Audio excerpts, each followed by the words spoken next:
ALWH has been working in the community of North Lawndale in Chicago since 2009, when we created the Girlfriends Leadership Institute.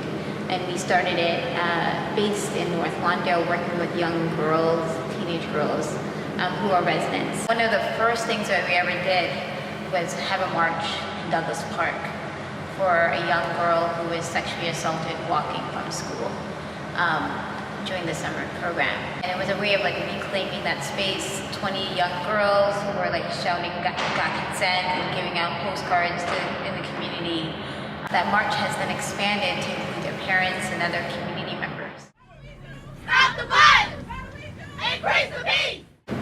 Before Girlfriends, I was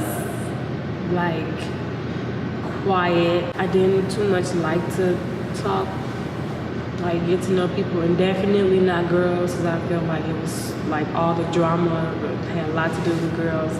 So I didn't really know how to build that sense of friendship with a group of girls. But when I got to know them, then that's when I noticed we all have something in common.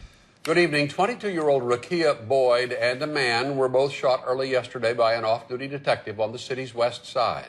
Well, tonight, family and friends who were at her side when she passed away today are calling for a federal investigation into her death.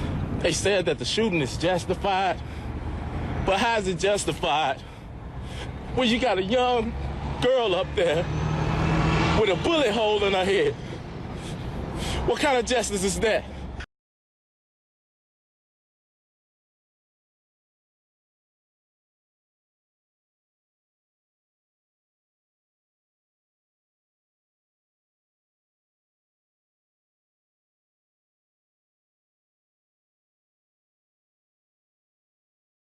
That could have been me. It's the same thing over and over again.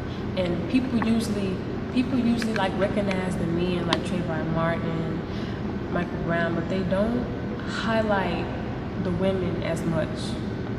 So I feel like I can highlight her just as much as they highlight the men. It was through Laurentia's a girlfriend's interest, a member in the community, a young teenage girl who saw herself as Rekia Boyd, that I was we need to kind of do something. We need to expand what we do at ALWH in terms of ending violence against women and girls, and include state violence in our mission, in our thought, because that violence is part of the story of violence against women and girls. Someone could go to this park and not know what has happened here, and not just Rekia's stories, but all the stories of that we've been holding with our girls as well as Rekia's. And so I think that was prompted us to kind of really want to do something more and something permanent, and how art can be used as a way of creating a visibility to the invisible,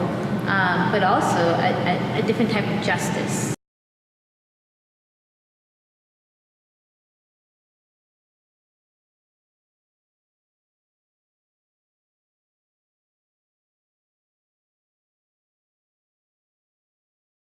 By creating visibility of these stories and having us say her name, and making sure that people say the names of all these stories of Black women and girls that don't get spoken about, and how this memorial permanency about it can play a role in that.